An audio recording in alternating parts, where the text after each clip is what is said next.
നമസ്കാരം. Doctor here പരിപാടിയിലേക്ക് സ്വാഗതം. മലദ്വാരത്തിലെയും താഴത്തെ മലാശയത്തിലെയും ഞരമ്പുകൾ വീർക്കുകയും വികസിക്കുകയും ചെയ്യുന്ന ഒരു അവസ്ഥയാണ് പൈൽസ്. ഇത് വളരെ സാധാരണമാണ്. മുതിർന്നവരിൽ 4-ൽ 3 പേർക്ക് എപ്പോഴെങ്കിലും ഇവ ഉണ്ടാകാം. അതിനെക്കുറിച്ചാണ് നമ്മൾ ചർച്ച ചെയ്യുന്നത്. തലശ്ശേരി മിഷൻ ആശുപത്രിയിലെ consultant general surgeon doctor Muhammad Sadath അലിയാണ് അതിഥി. ഡോക്ടർ, സ്വാഗതം പരിപാടിയിലേക്ക്. ഡോക്ടർ, ആദ്യം തന്നെ പൈൽസ് എന്താണ് അത് പറഞ്ഞുകൊണ്ട് നമുക്ക് തുടങ്ങാം.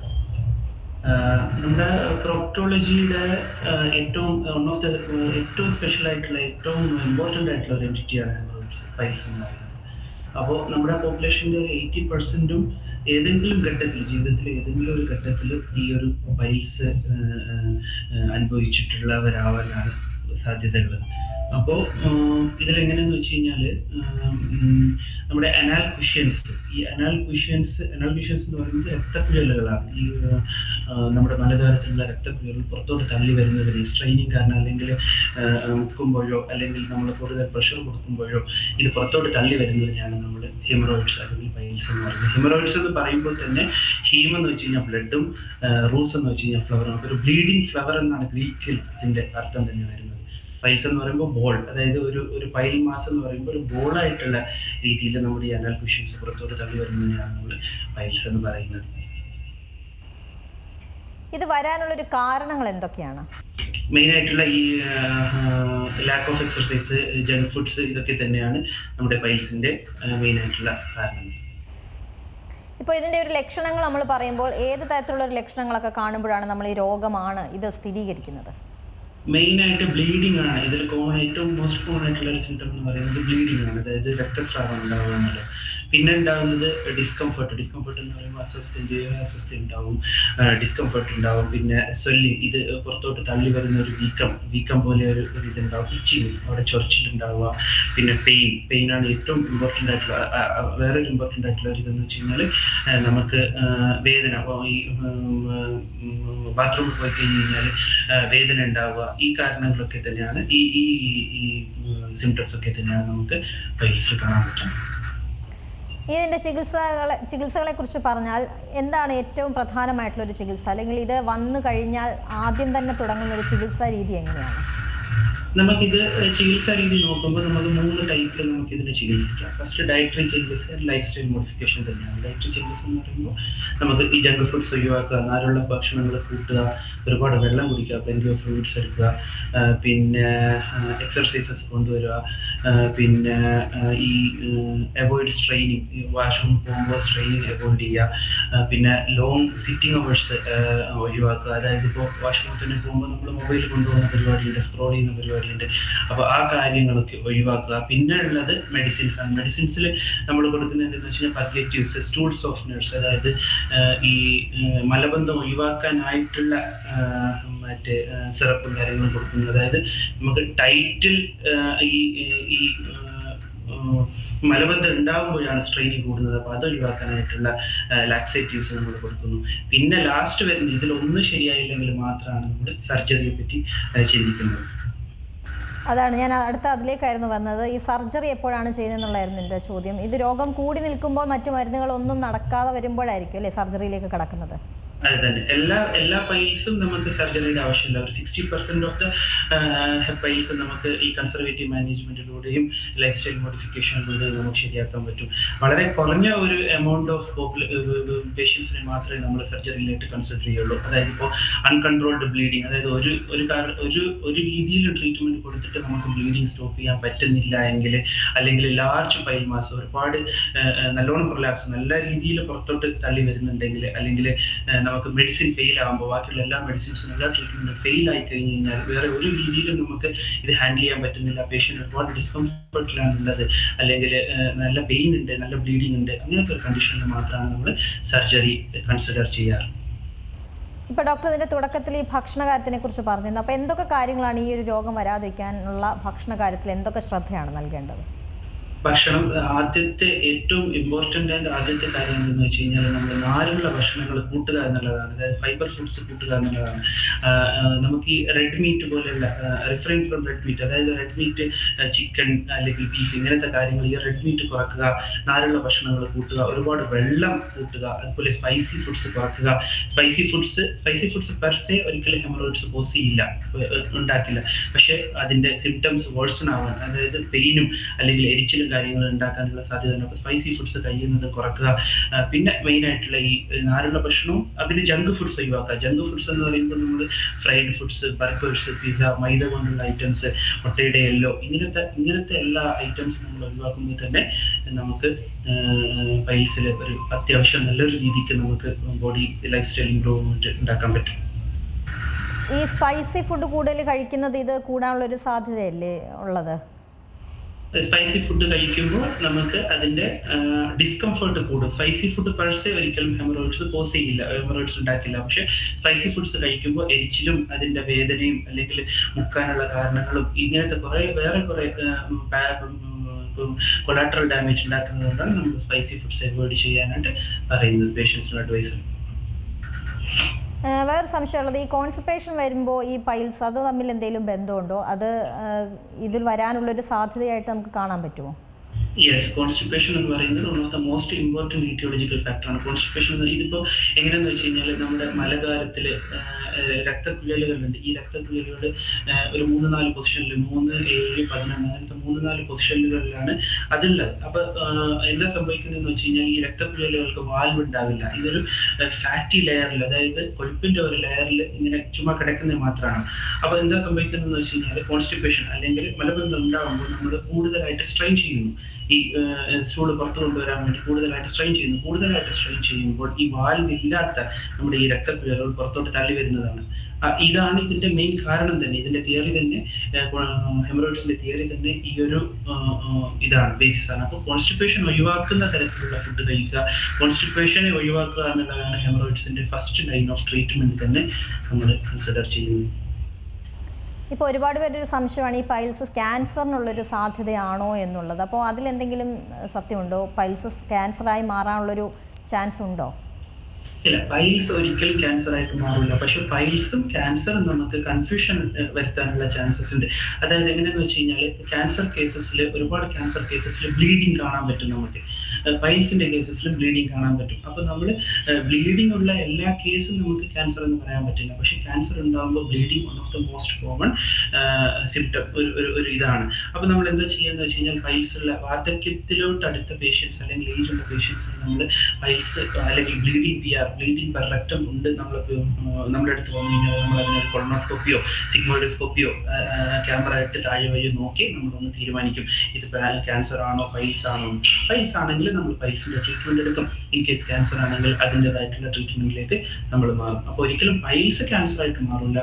പക്ഷേ പൈൽസിന്റെ സിംറ്റം ആയിട്ടുള്ള ബ്ലീഡിങ് ക്യാൻസറിലും കാണാം എന്നുള്ളതാണ് നമ്മളെ ഡിഫറൻഷ്യൽ ഡയഗ്നോസിസ് കീപ്പ് ചെയ്യാനായിട്ട് മനസ്സിൽ വെക്കേണ്ടത്. ഈ പൈൽസ് ഒരു പാരമ്പര്യ രോഗമായിട്ട് നമുക്ക് കാണാൻ കഴിയും, അതോ ഈ ഫുഡ് ഹാബിറ്റ് കൊണ്ട് മാത്രം സംഭവിക്കുന്നതാണോ ഇത്? ഇല്ല, പാരമ്പര്യമായിട്ട് ഒരുപാട് സ്റ്റഡീസ് പറയുന്നുണ്ട്. പാരമ്പര്യമായിട്ട് പൈൽസ് ഉണ്ടാവാറുണ്ട്. ഒരുപാട് സ്റ്റഡീസ് അത് സ്റ്റേറ്റ് ചെയ്യുന്നുണ്ട്. പിന്നെ മെയിനായിട്ട് ഇന്നത്തെ കാലത്ത് ഈ പുതിയ മാറുന്ന ഭക്ഷണ രീതികളിലുള്ള ഈ കാലത്ത് ഫുഡ് ഹാബിറ്റ് തന്നെയാണ് പൈൽസിന്റെ മുഖ്യ ഇത് കാരണം. ഡോക്ടർ, ഈ പൈൽസ് വന്ന ആളുകൾക്ക് ഭാരം എടുക്കുന്നതിനൊക്കെ ഒരു തടസ്സമുണ്ടോ? അങ്ങനെ ചെയ്യരുത്, അങ്ങനെ ഉണ്ടോ കാര്യം? ഭാരം എടുക്കുമ്പോൾ പക്ഷേ നമുക്ക് എന്താ സംഭവിക്കുന്നതെന്ന് വെച്ച് കഴിഞ്ഞാൽ നമ്മൾ അബ്ഡോമിനൽ ഈ വയറിലുള്ള മസിൽസിലെ പ്രഷർ കൂടുമ്പോഴാണ് നമുക്ക് ഒരുപാട് കാര്യങ്ങൾ ഒന്ന് ഹെർണിയ, ഒന്ന് ഈ പൈൽസിന്റെ ബുദ്ധിമുട്ട്, ഈ കാര്യങ്ങളൊക്കെ ഉണ്ടാകുന്നത്. അപ്പോൾ പൈൽസ് ഉണ്ടാകുമ്പോൾ ഭാരം എടുക്കുമ്പോൾ അതൊരു ആഡഡ് ഫാക്ടറാണ്. അല്ലാതെ ഭാരം എടുക്കുന്നത് കാരണം പൈൽസ് വരാനുള്ള സാധ്യത കുറവാണ്. ഹെർണിയ പോലത്തെ രോഗങ്ങൾ വരുന്നതല്ലാതെ പൈൽസ് വരാനുള്ള സാധ്യത കുറവാണ്. പക്ഷേ പൈൽസ് ഉണ്ടാകുമ്പോൾ ഭാരം എടുക്കുമ്പോൾ അതൊരു ആഡഡ് ആയിട്ടുള്ള ഒരു ഫാക്ടറായിട്ട് മാറുന്നു. ഇത് വരാതിരിക്കാൻ ഭക്ഷണ കാര്യങ്ങൾ മാത്രം ശ്രദ്ധിച്ചാൽ മതിയാവുമോ, അതോ വേറെ എന്തെങ്കിലും കാരണങ്ങൾ കൊണ്ട് ഇത് വരാൻ സാധ്യതയുണ്ടോ? അപ്പോൾ എന്തൊക്കെ കാര്യങ്ങളാണ് വരാതിരിക്കാൻ വേണ്ടി നമ്മൾ ശ്രദ്ധിക്കേണ്ടത്? ഒന്ന് മെയിൻ ആയിട്ടുള്ളത് ഭക്ഷണ രീതി തന്നെയാണ്. രണ്ടാമത്തത് നമ്മുടെ സ്ട്രെസ് ആയിട്ടുള്ള ലൈഫ്. ഇപ്പോൾ പുതിയ ഒരു വർക്കിംഗ് എൻവയോൺമെന്റ് ഒക്കെ എല്ലാ ഫീൽഡിലും എനിക്ക് തോന്നുന്നു കൂടുതൽ സ്ട്രെസ്ഫുൾ ആയിട്ടുള്ള ഒരു വർക്കിംഗ് എൻവയോൺമെന്റ് ആണ്. അപ്പോൾ സ്ട്രെസ് ഒഴിവാക്കുക, കൂടുതൽ എക്സർസൈസസ് കൊണ്ടുവരിക, ലൈഫിൽ നമ്മുടെ ബോഡി എത്രമാത്രം ഹെൽത്തി, എത്രമാത്രം ആക്റ്റീവ് ആയിട്ടിരിക്കുന്നു അത്രമാത്രം നമുക്ക് രോഗങ്ങളെ പ്രിവെന്റ് ചെയ്യാൻ പറ്റും. അപ്പോൾ അങ്ങനത്തെ രീതിയിലുള്ള എക്സർസൈസസ് കൊണ്ടുവരിക. പിന്നെ ഈ ഫുഡ് ഹാബിറ്റ്സിൽ ഞാൻ പറഞ്ഞ പോലെ ഫ്രൈഡ് ഐറ്റംസും ജങ്ക് ഫുഡ്സും ഒഴിവാക്കുക, ഫാസ്റ്റ് ഫുഡ്സ് ഒഴിവാക്കുക, പിന്നെ സ്പൈസി ഫുഡ്സ് ഒഴിവാക്കുക. പിന്നെ അതല്ലാതെ വേറൊരു കാര്യം എന്തെന്ന് വെച്ച് കഴിഞ്ഞാൽ ഞാൻ പറഞ്ഞ പോലെ എല്ലാവർക്കും ഒരു 80% ഓഫ് ദ പോപ്പുലേഷന് ജീവിതത്തിൽ ഏതെങ്കിലും ഒരു ഘട്ടത്തിൽ പൈൽസ് വരാനുള്ള സാധ്യതയുണ്ട്. അപ്പൊ അങ്ങനെ വരുമ്പോൾ അതിനൊരു കൾച്ചറൽ ടാബു ആയിട്ട് അല്ലെങ്കിൽ അതൊരു നാണക്കേടായിട്ട് കരുതാതെ അത് ഉടനെ തന്നെ ഒരു മെഡിക്കൽ ഹെൽപ്പ് സീക്ക് ചെയ്യുക, ഒരു ഡോക്ടറെ കാണിക്കുക, അതിനെ എത്രയും പെട്ടെന്ന് ട്രീറ്റ് ചെയ്ത് മാറ്റുക. അത് ഓരോ ഗ്രേഡ്സ് ഉണ്ട്, ഓരോ ഗ്രേഡ് ഈ 1, 2, 3, 4 ഗ്രേഡ് ഉണ്ട്. അപ്പോൾ ഓരോ ഗ്രേഡ് കഴിഞ്ഞ് അടുത്ത ഗ്രേഡിലോട്ട് പോകാതെ പ്രിവെന്റ് ചെയ്യുക എന്നുള്ളതാണ്. ഇപ്പോൾ ഒരു 2ാമത്തെ ഗ്രേഡിലാണ് ഉള്ളത് ഡയഗ്നോസ് ആവുന്നത്, അല്ലെങ്കിൽ 3ാമത്തെ ഗ്രേഡിലാണെങ്കിൽ അവിടെ വെച്ച് നമുക്കത് ട്രീറ്റ് ചെയ്ത് കഴിഞ്ഞാൽ, പ്രോപ്പറായിട്ട് ട്രീറ്റ്മെന്റ് കൊടുത്തു കഴിഞ്ഞാൽ നമുക്ക് അതിനെ റെഡ്യൂസ് ചെയ്ത് ഗ്രേഡ് 2, ഗ്രേഡ് 1 അല്ലെങ്കിൽ അബ്സല്യൂട്ട്ലി ഹീൽഡ് എന്നുള്ള സ്റ്റേജിലേക്ക് നമുക്ക് കൊണ്ടുവരാൻ പറ്റും. അല്ലാതെ ഗ്രേഡ് 4 വരെ നമ്മൾ വെയിറ്റ് ചെയ്ത് ഫുള്ളായിട്ട് കോംപ്ലിക്കേറ്റ് ആകുന്നവരെ നമുക്കത് കണക്കിൽ വിചാരിച്ചുകൊണ്ട് വേറെ പുറത്ത് കാണിക്കാതെയും അല്ലെങ്കിൽ പുറത്ത് പറയാതെയും ഡോക്ടറെ കാണിക്കാതെയും അതിനെ കൊണ്ടു നടക്കുന്നതിനോട് എനിക്ക് യോജിപ്പില്ല. ഡോക്ടർ, അതുപോലെ തന്നെ ഇതിനെന്തെങ്കിലും പ്രായം നമുക്ക് പറയാനുണ്ടോ? ഇത്ര പ്രായത്തിലുള്ളവർക്കാണ് ഇത് വരാൻ സാധ്യതയുള്ളത്, അങ്ങനെ പറയാനുണ്ടോ? ഇത് മെയിനായിട്ട് ഒരു 25 to 35 ഏജ് ഗ്രൂപ്പിലാണ് കാണുന്നത്. അതും ഞാൻ ഈ പറഞ്ഞ പോലെ പുതിയ സ്റ്റഡീസ് പറയുന്നുണ്ട് ഈ changing life style and food habits എന്നുള്ളതാണ്. പക്ഷെ എല്ലാ പ്രായത്തിലും ഇത് കാണുന്നുണ്ട്. 20 വയസ്സിന് ശേഷമുള്ള ആൾമോസ്റ്റ് എല്ലാ പ്രായത്തിലും നമുക്ക് പൈൽസ് കാണുന്നുണ്ട്. ഏജ്ഡ് പീപ്പിളിൽ പൈൽസ് ഞാൻ പറഞ്ഞില്ല, ക്യാൻസറിന്റെ ഒരു ഇതായിട്ട് നമുക്ക് പൈൽസ് ഗെറ്റ് കൺഫ്യൂസ്ഡ് വിത്ത് ക്യാൻസർ, അങ്ങനത്തെ ഒരു കണ്ടീഷനിൽ പ്രസന്റ് ആവാറുണ്ട്. പക്ഷേ ഏജ്ഡ് പീപ്പിളിൽ വേറെ എന്തെന്ന് വെച്ചാൽ പൈൽസ് പ്രസന്റ് ആകുമ്പോൾ മോസ്റ്റ്ലി കോംപ്ലിക്കേറ്റഡ് ആയിട്ടുള്ള കേസസ് ആയിട്ടാണ് പ്രസന്റ് ചെയ്യുക. അതൊരു ഗ്രേഡ് 3 ഗ്രേഡ് 4 ആയിട്ട് കാണും. പിന്നെ ബെഡ് റിഡൻ പേഷ്യൻസ്, കിടത്തത്തിലായ പേഷ്യൻസിൽ നമുക്ക് പൈൽസ് കാണാൻ പറ്റുന്നുണ്ട്. May be lack of exercises and അവർക്ക് മൂവ്മെന്റ് ഇല്ലാത്തത് കൊണ്ടും അത് ഒരു ആഡഡ് ഫാക്ടറാണ്. ഇപ്പോൾ ഈ അസുഖം വന്നു കഴിയുമ്പോൾ ഇത് ചികിത്സിക്കാൻ മടി കാണിക്കുന്ന ആളുകളുണ്ടാവും. അപ്പോൾ അങ്ങനെ അത് ഒരുപാട് കോംപ്ലിക്കേറ്റഡ് ആവാനുള്ളൊരു സാധ്യതയില്ലേ അതിലുള്ളത്? അത് ചികിത്സിച്ച് തുടങ്ങിയാൽ തന്നെ എത്ര കാലത്തിന് ശേഷമാണ് ഇത് മാറുക, അങ്ങനെ നമുക്ക് പറയാനുണ്ടോ? അങ്ങനെ നോക്കുകയാണെങ്കിൽ നമുക്കതൊരു ഗ്രേഡ് ബേസിസിൽ ഞാൻ പറഞ്ഞില്ലേ, ഗ്രേഡ് 1, 2, 3, 4. അപ്പോൾ ഒരു കോംപ്ലിക്കേറ്റഡ് ആയിട്ടല്ല ഉള്ളതെങ്കിൽ നമുക്ക് ഉടനെ തന്നെ ഒരു 3-4 ദിവസം കൊണ്ട് തന്നെ നമുക്ക് ട്രീറ്റ്മെന്റ് എടുക്കുമ്പോൾ അതിൻ്റെതായിട്ടുള്ള പോസിറ്റീവ് ഇത് കാണാൻ നമുക്ക് സാധിക്കും. ഈ കോംപ്ലിക്കേറ്റഡ് പൈൽസ് ആണ് അല്ലെങ്കിൽ ഒരു സർജറി വേണ്ടി വന്ന പൈൽസ് ആണെങ്കിൽ അതിനനുസരിച്ച് 1-2 ആഴ്ച എല്ലാം ഹീലാവാൻ വേണ്ടി എടുക്കും പേഷ്യൻറ്റിന്. കോംപ്ലിക്കേറ്റഡ് അല്ലാത്ത ഒരു ഗ്രേഡ് 2, ഗ്രേഡ് 3 പൈൽസ് ആണെങ്കിൽ നമ്മൾ ആദ്യം അതിനെ നോക്കിയിട്ട് നമ്മൾ ഗ്രേഡ് അനുസരിച്ച് കോംപ്ലിക്കേഷൻ അനുസരിച്ച് നമ്മൾ ഡിസൈഡ് ചെയ്യും ഇതിന് സർജറി വേണോ വേണ്ടയോ. സർജറി വേണ്ടാത്ത ഒരു കേസ് ആണെങ്കിൽ നമുക്കത് ഒരാഴ്ചക്കുള്ളിൽ തന്നെ അതിനെ പൂർവ്വസ്ഥിതിയിൽ എത്തിക്കാൻ പറ്റും, ശരിയായിട്ടുള്ള ഇതാക്കാൻ പറ്റും. ഇനി കൂടുതലാണ് സർജറി വേണ്ട സ്റ്റേജ് ആണെങ്കിൽ സർജറി വീണ്ടും സ്കാർ ഹീലാവാനുള്ള ടൈം 1-2 ആഴ്ച എന്തായാലും നമുക്ക് വേണ്ടി വരും പേഷ്യന്റിന് റെഡിയാകും. ഡോക്ടർ, നമ്മൾ ഈ രോഗത്തിൻ്റെ ലക്ഷണം നമ്മൾ തുടക്കത്തിൽ പറഞ്ഞു, പക്ഷേ ഞാൻ പിന്നെയും ചോദിക്കുന്നത് ഈ മോഷൻ പോകുമ്പോൾ ബ്ലഡ് പോകുന്നത് ഇതിൻ്റെ ഒരു സിംറ്റമായിട്ട് തന്നെയാണല്ലോ. അപ്പോൾ ഇത് തന്നെയാണ് എന്നുള്ളത് എങ്ങനെയാണ് തിരിച്ചറിയുന്നത്? മറ്റേതെങ്കിലും ഒരു അസുഖമോ അല്ലെങ്കിൽ മറ്റെന്തെങ്കിലും പ്രശ്നങ്ങൾ കൊണ്ട് ഇങ്ങനെ മോഷനിൽ ബ്ലഡ് പോകുമ്പോൾ അതെങ്ങനെയാണ് ഈ പൈൽസ് ആണ് എന്നുള്ളത് നമ്മൾ തിരിച്ചറിയുന്നത്? ഓക്കെ, ഇത് എങ്ങനെയാന്ന് വെച്ച് കഴിഞ്ഞാല് പൈൽസിൽ നമുക്ക് മെയിനായിട്ട് എന്തെങ്കിലും പുറത്തോട്ട് തള്ളി വരുന്നതായിട്ട് തോന്നും. ഒരു ബോൾ മാസ് പുറത്തോട്ട് തള്ളി വരുന്നതായിട്ട് തോന്നും. 2 ബ്ലീഡിങ് ഉണ്ടാവും. മറ്റൊരു രോഗമാണോ ഇതില്ലയോ എന്ന് തിരിച്ചറിയുന്നത് ഒരു ഹെൽത്ത് കെയർ പ്രൊഫഷണലിനെ മീറ്റ് ചെയ്യുമ്പോൾ മാത്രമാണ്. അവർ അത് പ്രൊക്ടോസ്കോപ്പ് വെച്ച് എക്സാമിൻ ചെയ്യുമ്പോഴും അല്ലെങ്കിൽ കൊളോണോസ്കോപ്പി ചെയ്യുമ്പോഴോ സിഗ്മോഡോസ്കോപ്പി ചെയ്യുമ്പോഴോ മാത്രമാണ് നമുക്കത് പൈൽസ് അല്ല ഇത് ക്യാൻസർ ആണ് അല്ലെങ്കിൽ ഇത് ക്യാൻസർ അല്ല പൈൽസ് മാത്രമാണെന്ന് നമുക്ക് തീരുമാനിക്കാൻ പറ്റും. നമുക്ക് പക്ഷേ ഒരു പേഷ്യന്റിന് സെൽഫായിട്ട് അത് ഡയഗ്നോസ് ചെയ്യുന്നത് ബുദ്ധിമുട്ടാണ്. അപ്പോൾ അതുകൊണ്ടാണ് ഒരു കൾച്ചറൽ ടാബു ആയിട്ട് അത് കൺസിഡർ ചെയ്യാതെ ഉടനെ അങ്ങനെ ഒരു ബുദ്ധിമുട്ടുണ്ടാകും ഉടനെ ഒരു പ്രൊഫഷണലെ മീറ്റ് ചെയ്യാൻ നമ്മൾ പറയുന്നത്. കൊളോണോസ്കോപ്പി ചെയ്യുമ്പോൾ നമുക്ക് ഇൻ കേസ് ക്യാൻസർ ആണെങ്കിൽ അതിൽ വേറെ ഗ്രോത്തും അല്ലെങ്കിൽ വേറെ ടൈപ്പ് ഓഫ് ക്യാൻസറസ് ഗ്രോത്തോ കാര്യങ്ങളോ കാണാൻ അല്ലെങ്കിൽ മുഴുവോ കാര്യങ്ങളോ കാണാൻ പറ്റും. നമുക്ക് അതിന് ബയോപ്സി എടുക്കാൻ പറ്റും. നമുക്ക് ഇൻ കേസ് അത് പൈൽസ് മാത്രമാണെങ്കിൽ അങ്ങനെ ഒന്നും ഉണ്ടാവില്ല. ഡെന്റിക് ലൈൻ എന്ന് പറഞ്ഞ ഒരു ലൈൻ ഉണ്ട്. ആ ലൈനിന് താഴെയോ മേലെയോ ഉള്ള അനാൽ മാത്രം ആണെങ്കിൽ നമുക്ക് ഡയഗ്നോസ് ചെയ്യാൻ പറ്റും. നമുക്ക് വേറൊരു കാര്യം നമ്മൾ ശ്രദ്ധിക്കാനുള്ളത് എന്താണെന്ന് വെച്ച് കഴിഞ്ഞാൽ rest room is not a reading room. നമ്മൾ ഈ മൊബൈലും കൊണ്ട് വാഷ്റൂമിൽ ഇരുന്നിട്ട് സ്ക്രോൾ ചെയ്യുന്ന പരിപാടി അല്ലെങ്കിൽ റീഡ് ചെയ്യുന്ന പരിപാടി ഒഴിവാക്കാതെ പൈൽസ് കാരണമാകുന്നതിന് ഒരുപാട് പേഷ്യൻസിൽ നമ്മൾ രജിസ്റ്റർ എടുക്കുമ്പോൾ നമ്മൾ കണ്ടിട്ടുള്ളതാണ്. വേറൊരു കാര്യം, നമ്മൾ പൈൽസ് ഉണ്ടാകുമ്പോൾ ഞാൻ പറഞ്ഞു കൾച്ചറൽ ടാബു ആയിട്ട് തന്നെ കൺസിഡർ ചെയ്യരുത്, അതിനെ നമ്മൾ പേടിക്കരുത്, നാക്കിടാവരുത്.